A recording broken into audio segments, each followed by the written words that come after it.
Hello viewers, Unacademy IAS Manzil के YouTube channel पर स्वागत है। So finally we are having some great development जहां पे यूएस और ईरान के बीच में सीज फायर हो चुका है, एग्रीमेंट हो चुका है। As per Donald Trump the strait of Hormuz is completely open and as per the deal Iran is not going to impose any kind of toll on the ships which crosses the Strait of Hormuz। इसकी वजह से जो inflation है वो हमारी अब control में आ सकती है, because that is a problem which we are bound to face.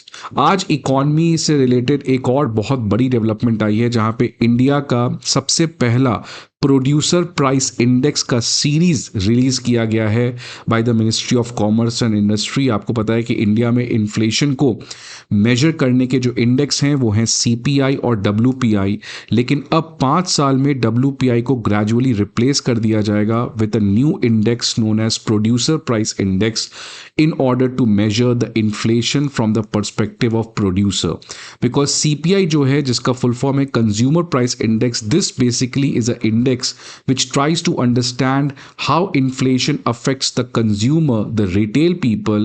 So if we want to understand how inflation affects the producer, then उसके लिए अभी हम लोग WPI यूज कर रहे थे, but a much more better way to understand the producer level inflation is PPI, जो अब गवर्नमेंट ऑफ इंडिया ऑफिशियली आज इसको इंट्रोड्यूस किया है। और 5 साल तक eventually WPI will be gradually replaced by this PPI which most of the G20 countries uses। अब मैं इसके ऊपर थोड़ा सा स्टडी कर रहा हूं कि गवर्नमेंट ने इस नए इंडेक्स में क्या क्या चीज़ें इनकॉर्पोरेट किए हैं। मैं इस पर्टिकुलर चीज़ को I can promise you I will come with a detail video. I don't want to make a video just to get the first views, but I want to make a video which is very comprehensive because I expect this question for the next year prelims. तो इसके ऊपर aspirants एक serious यहाँ पे video आएगा इस channel के ऊपर। थोड़ा सा पेशेंस रखें, मे बी बाई टुमारो और day after tomorrow, considering my schedule I will again come back with this particular video। आज एक और न्यूज़ के बारे में बात करना चाहता हूं जो इंडिया के एक्सटर्नल ट्रेड से लेकर है। 2022 में after the covid shock government of India realise that हम लोग इकॉनमी में डोमेस्टिक कंजम्पशन पे ही रिलाई नहीं कर सकते हैं। If India needs to become a विकसित Bharat, we need to significantly increase our export. We need to produce not only for Indians but we need to produce what the people across the global consuming। This is what China did। China became the export powerhouse and China became the global producer। Similarly India को भी global producer बनना पड़ेगा अगर India को एक high income country में जाना है। और इसके लिए गवर्नमेंट ऑफ इंडिया ने ऑफिशियली टारगेट दिया था दैट इंडिया को 2 ट्रिलियन एक्सपोर्ट टारगेट अचीव करना है 2030 तक। मतलब 2030 तक हमारा जो एनुअल एक्सपोर्ट होगा गुड्स और सर्विस मिला के दैट विल बी 2 ट्रिलियन। सो ये एक बहुत ambitious target government of India ने सेट किया था। इस $2 ट्रिलियन में $1 ट्रिलियन हमारा गुड्स का होगा और $1 ट्रिलियन हमारा सर्विसेज का होगा। और इसी 1 ट्रिलियन एक्सपोर्ट जो हमारा गुड्स में होगा, इसको इंक्रीज करने के लिए, इसको अचीव करने के लिए इंडिया ने कई सारे फ्री ट्रेड एग्रीमेंट साइन किए। आपने देखा गवर्नमेंट ऑफ इंडिया की एक नई स्ट्रैटेजी जहां पे government of India back to back तमाम कंट्रीज के साथ फ्री ट्रेड एग्रीमेंट कर रही है। इनफैक्ट अगर मैं बात करूं इस समय जून 1 इंडिया का लगभग 15 एफटीए है जो टोटल 27 कंट्रीज के साथ है। और इस समय 9 और एग्रीमेंट्स जो हैं वो करंटली अंडर नेगोशिएशंस हैं। और अगर ये 9 नेगोशिएशंस भी कंक्लूड हो जाते हैं तो लगभग 42 कंट्रीज के साथ हमारा ये नया एफटीए हो जाएगा। सो 42 plus 27 which means total India का एफटीए आने वाले समय में 69 कंट्रीज के साथ होगा, जो लगभग 75% ऑफ इंडिया के एक्सपोर्ट मार्केट को रिप्रेजेंट करता है। सो 27 कंट्रीज के साथ फ्री ट्रेड एग्रीमेंट हो चुका है, 42 के साथ बातचीत चल रहा है। अगर हो जाता है तो लगभग इंडिया का 75% जो एक्सपोर्ट जाता है इन 69 कंट्रीज के साथ, उन सभी कंट्रीज के साथ एक फ्री ट्रेड एग्रीमेंट होगा, जिससे most of the Indian goods in 69 countries में 0% के टैरिफ पे एंटर कर सकते हैं, जो हमारे गुड्स के लिए एक स्ट्रेटेजिक एडवांटेज बन सकते हैं। जैसे आपने देखा कि इंडिया का टेक्सटाइल सेक्टर बहुत स्ट्रांग है, लेकिन टेक्सटाइल सेक्टर इसलिए प्रॉब्लम में आ रहा था बिकॉज बहुत सारे कंट्रीज जो हैं वो बांग्लादेश के जो टेक्सटाइल है उसको काफ़ी ज़्यादा फ्री एंट्री देते थे, but when it comes to Indian textile things they use to take a tariff, जिसकी वजह से हमारे जो टेक्सटाइल कंपोनेंट्स के गुड्स हैं वो बांग्लादेश के गुड्स के सामने कॉम्पिटिटिव नहीं थे, and that's why our export of textile and apparel that was facing stagnation. लेकिन अब जिस तरीके से ये free trade agreement India aggressively push कर रहा है, दैट इज अ वेरी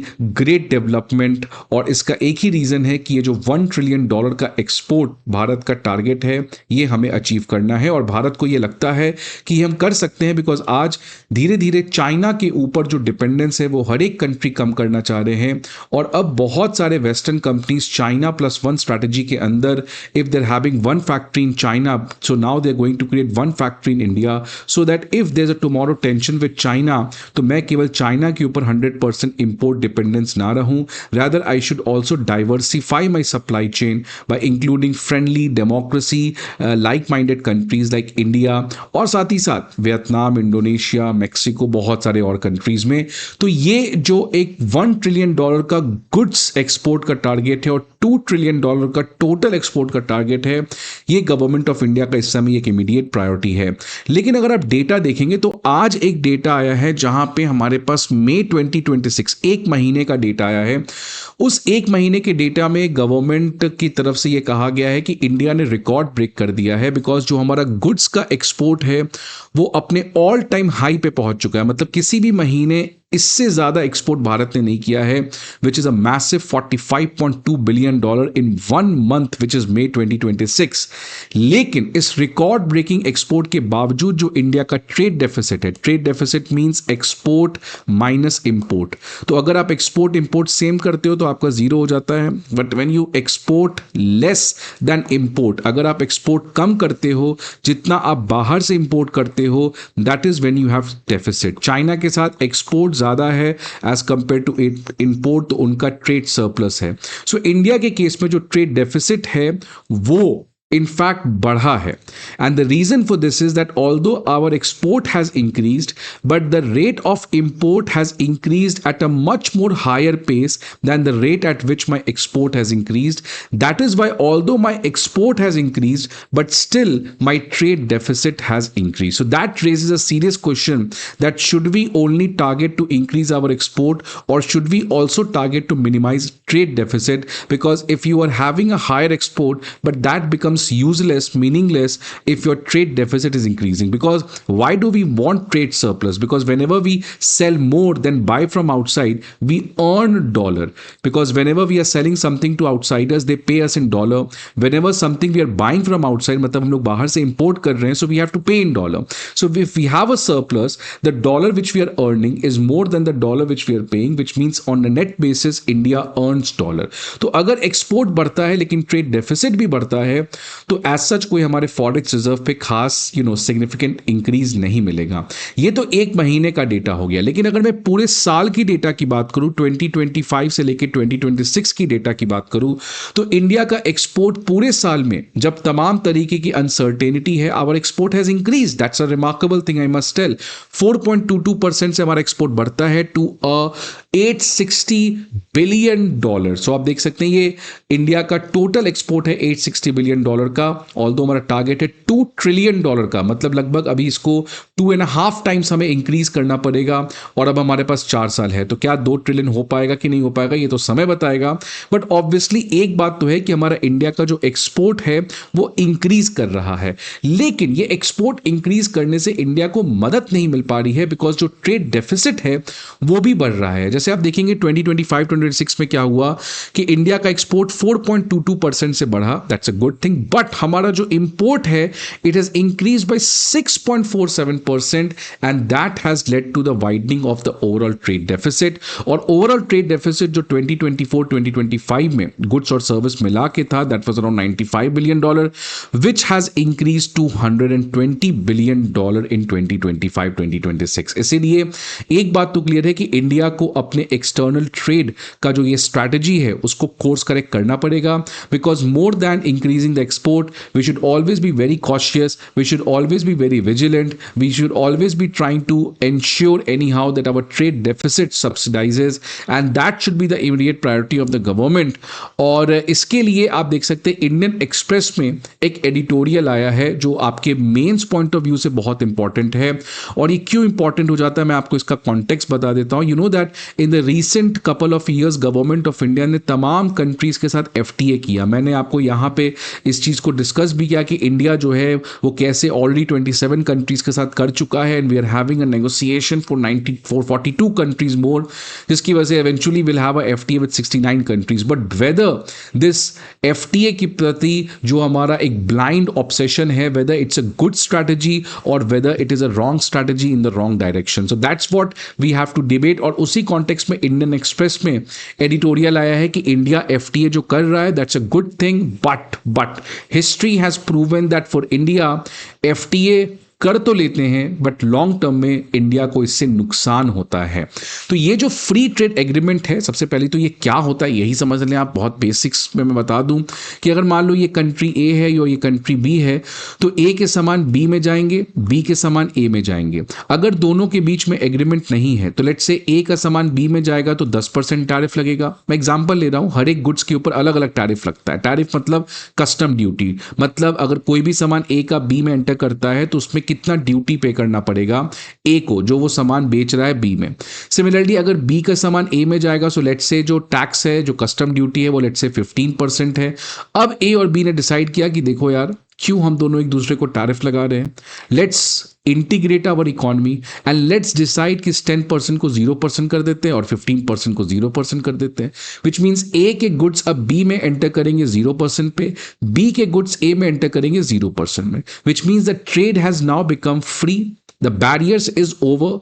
लेकिन ऑब्वियसली इसमें फ्री का मतलब हर एक गुड्स फ्री नहीं होता है। फॉर एग्जाम्पल इंडिया जो है वो कभी भी बाहर से एग्रीकल्चर गुड्स को 0% पे नहीं आने देता है, because we have a country जहाँ पे most of the people are farmer. और अगर बाहर का सस्ता अनाज इंडिया में आएगा तो इंडिया के किसानों के लिए it will be a big disadvantage.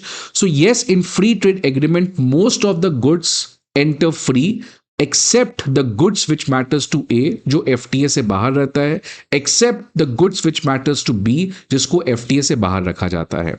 सो इसलिए एफटीए में एक नेगेटिव लिस्ट होता है और उस लिस्ट में यह बताया जाता है कि देखो, all the goods by automatically will become 0%, but ये जो गुड्स आपके नेगेटिव लिस्ट में हैं, इन गुड्स के ऊपर जो एग्जिस्टिंग टैरिफ स्ट्रक्चर है वो चलता रहेगा। So this is what is known as free trade agreement.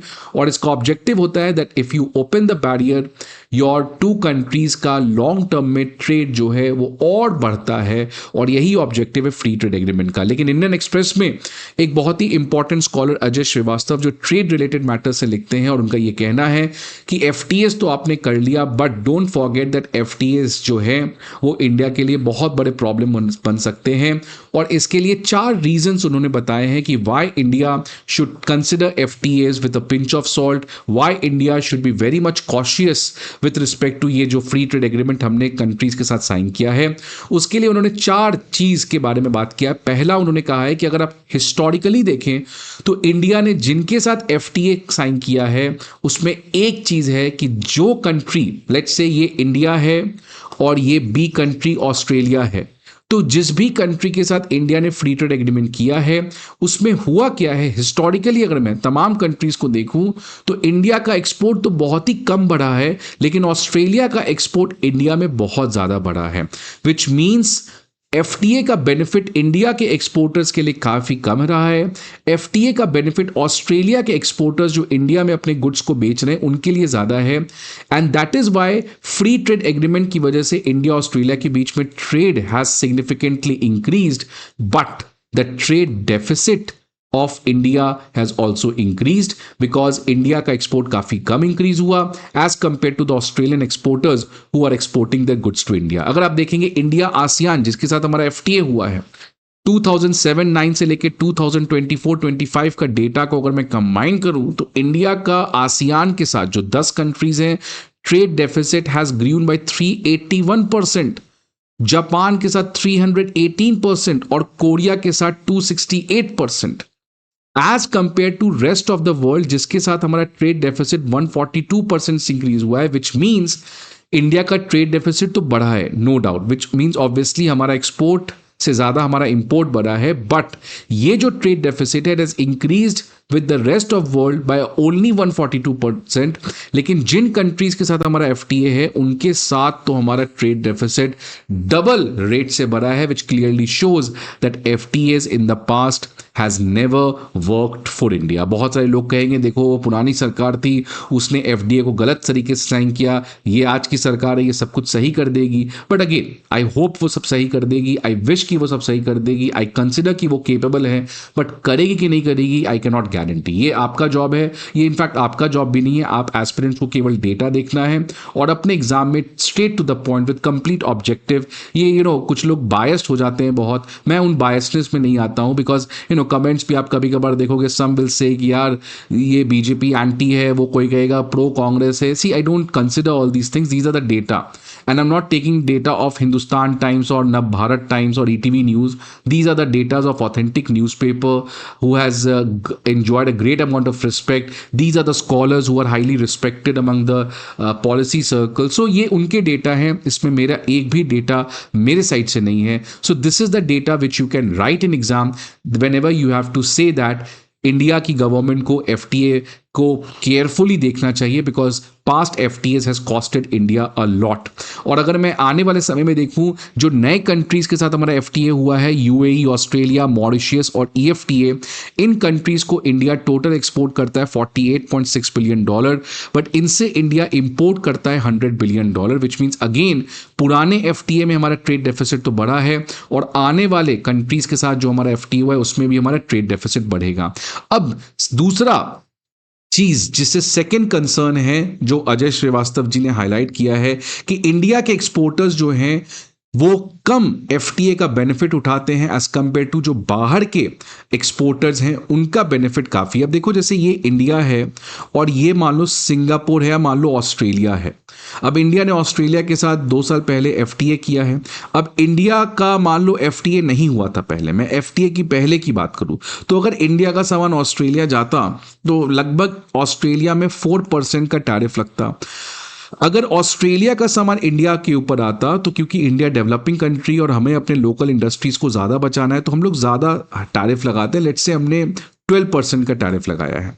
So if Indian exporters are selling to Australia, Australia में कितना है 4% का tariff. If Australian are selling to India 12% का टैरिफ। अब फ्री ट्रेड एग्रीमेंट में क्या हो जाएगा, ये 0 हो जाएगा। तो इससे देखो फायदा किसको हो रहा है, फायदा ज्यादा ऑस्ट्रेलियन को हो रहा है, बिकॉज इंडिया पहले 12% लगाता था, अब उसको मैं 0 कर रहा हूं।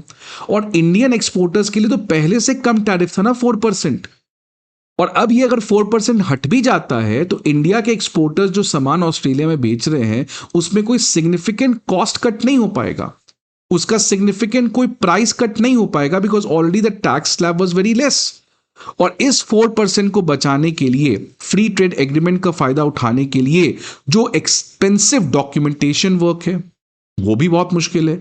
तो यार 4%, अब आप इतना मेहनत करो 1.5 साल और आपको कोई बोले क्लर्क बन जाओ, क्या आप बनोगे? No, you are pushing this hard because you want to become an IAS. That's why Australia के एक्सपोर्टर्स के लिए तो बहुत बड़ा बेनिफिट है यार, that if I am somehow able to sell my goods to India, और वो पहले 12% अब 0% हो जाएगा, so it will be a huge benefit for Australia. But that same leverage a Indian exporter does not have, because even if Indian exporters tries to use the benefit of FTA, लेकिन जो cost है, certification requirements, paperwork, rule of origin, ये इतना ज़्यादा cost है कि आप 1 से 3% का टैरिफ बचाने के लिए क्यों इतना कॉस्ट लोगे? और इंडिया में आपको पता है मोस्टली माइक्रो स्मॉल फर्म्स हैं।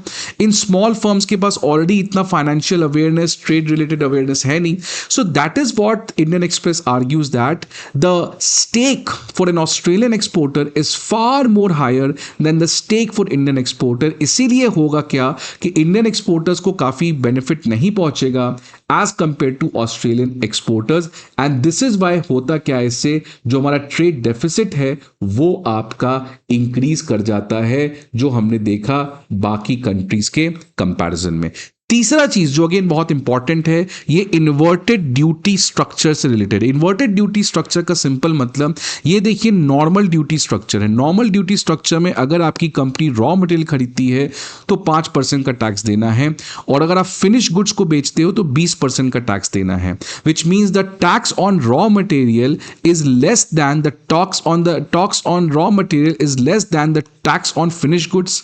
बट इन्वर्टेड ड्यूटी स्ट्रक्चर में ये उल्टा हो जाता है, जहां पे रॉ मटेरियल के ऊपर 18% का टैक्स है और फिनिश गुड्स के ऊपर टैक्स लेट्स से 0% या 5% है। सो this is the normal duty structure, this is the inverted duty structure. So normal duty structure मतलब जैसे जैसे आप सप्लाई चेन में आगे जाते हो, the tax keeps on increasing, the more value addition you do, the more you move towards the finished goods, the tax increases. But if you flip that entire logic, then you will get an inverted duty structure where you move down the supply chain, आपका जो tax है वो in fact कम होना शुरू हो जाता है। अब यही चीज इंडिया में हमेशा से हो रहा है। जैसे फॉर एग्जांपल मान लो, अगर मैं इंडियन मैन्युफैक्चरिंग की कहानी बताऊं, अगर मैं एक इंडियन मैन्युफैक्चरर हूं और मुझे स्टील और एल्यूमिनियम चाहिए रॉ मटेरियल, जिससे मैं कोई मशीन बना पाऊं इसको यूज करके, तो मुझे टैक्स देना पड़ेगा 10%, राइट।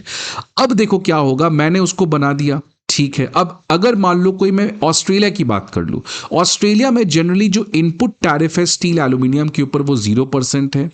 और अब क्या होगा आप समझो, तो अगर मैं इंडिया में एक मशीन की फैक्ट्री बनाता हूं, तो इस मशीन को बनाने के लिए जो मुझे इनपुट मंगाना पड़ेगा उस पर टैरिफ कितना है, 10%। लेकिन ऑस्ट्रेलिया जैसे डेवलप्ड कंट्री या यूएई जैसे डेवलप्ड कंट्री या जापान जैसे डेवलप्ड कंट्री में जनरली क्या है, इनपुट 0% है। और अब मैंने ऑस्ट्रेलिया के साथ फ्री ट्रेड एग्रीमेंट किया है, तो ऑस्ट्रेलिया का सामान इंडिया में आएगा, उस पर भी 0%। तो मतलब ऑस्ट्रेलिया के मैन्युफैक्चरर्स के लिए 0% इनपुट, 0% आउटपुट। लेकिन इंडिया में क्या होगा कि आपको इनपुट के ऊपर 10% तो देना पड़ेगा। लेट्स से आउटपुट पे अगर मान लो 0% है तो भी इनपुट पे तो देना पड़ेगा। सो इंडिया में ऐसे बहुत जगह ये इन्वर्टेड ड्यूटी स्ट्रक्चर देखने को मिलता है, जिसकी वजह से हमारे मैन्युफैक्चरर्स जो हैं वो काफ़ी डिसएडवांटेज में रहते हैं। अब क्योंकि फ्री ट्रेड एग्रीमेंट हो चुका है, तो अब ऑस्ट्रेलिया या जापान से जो मशीन आएगा उस आउटपुट पे भी हमें 0% लगाना है, which will be a huge disadvantage to the Indian manufacturers, because उनका जो प्राइस है वो ज़्यादा होगा, बिकॉज उनका cost of production is higher because of higher tax. But जो एफटीए पार्टनर मैन्युफैक्चरर्स हैं जिनका इनपुट 0 और अब इंडिया में आएंगे तो उसके ऊपर ड्यूटी 0, तो इंडिया में उनकी जो प्राइस है that will be much more cheaper. So inverted duty structure is a serious problem which India needs to correct. और इन सभी रीजंस को कंबाइन कर दे तो आप सोचो कि अगर आप एक मैन्युफैक्चरर हो, अब आपको लगता है कि यार मैं इंडिया में बनाऊंगा, यहाँ पे लैंड की बहुत दिक्कत है, यहाँ पे ब्यूरोक्रेटिक डीले है, तो मैं क्यों ना चला जाऊं सिंगापुर में या इंडोनेशिया में मुझे लैंड मिल जाएगा, ईज ऑफ डूइंग बिजनेस मिल जाएगा। और अब मैं अगर मैं इंडोनेशिया में बाहर से कुछ रॉ मटेरियल मंगाता हूं तो उस पर 0% का ड्यूटी लगेगा। And if I produce something in Indonesia और मैं अगर उसको इंडिया भेजूं तो मेरे लिए कोई दिक्कत नहीं, बिकॉज अब तो 0% लगेगा। So this inefficiency which we have studied in India with respect to higher import tariff, poor bureaucratic reforms, poor land acquisition, और अब फ्री ट्रेड एग्रीमेंट की वजह से आप बाहर बनाओ इंडिया में सामान बेचो तो 0% होगा। This will lead to what, बहुत सारे मैन्युफैक्चरर्स इंडिया से बाहर शिफ्ट हो जाएंगे। इनफैक्ट यही हुआ आसियान के साथ, जिसके साथ हमने फ्री ट्रेड एग्रीमेंट कई साल पहले किया, और आज trade deficit has increase by around 350%। ये इसीलिए हुआ बिकॉज बहुत सारे इंडिया के कंपनीज जो हैं they find it more profitable to locate production abroad, बाहर प्रोड्यूस करो और इंडिया में एक्सपोर्ट कर दो। और अब क्योंकि 0% का टैक्स लगेगा, so it is going to further enhance this particular trend which has happened, right? So in such case, free trade agreements effectively encourage offshore manufacturing at the expense of domestic value addition. So this is why India को आने वाले समय में ये 4 चीज़ों को ध्यान रखना चाहिए। पहला, FTA करो लेकिन ट्रेड डेफिसिट ना बढ़ने दो। दूसरा, इंश्योर करो कि इंडिया के एक्सपोर्टर्स जो हैं एफटीए के बेनिफिट्स को अच्छी तरीके से यूटिलाइज कर पा रहे हैं। तीसरा, इन्वर्टेड ड्यूटी स्ट्रक्चर खत्म करो, जहां पे भी रॉ मटेरियल के ऊपर ड्यूटी ज्यादा है as compared to finish goods. ऐसे एनॉमली को इमीडिएटली हमें खत्म करना चाहिए। और चौथा, ये इंश्योर करना चाहिए कि इंडिया के मैन्युफैक्चरर्स इंडिया छोड़कर ऑफशोर मैन्युफैक्चरिंग में ना जाएं। अगर ऐसा हो रहा है तो हमें structural reforms like land acquisition, like political reform, like governance reform, like skill development, इन चीज़ों के ऊपर हमें फोकस करना चाहिए। आपको क्या लगता है? Please let me in the comment box. I hope आपको ये वीडियो अच्छा लगे। See you again some other video. Till then good bye and take care.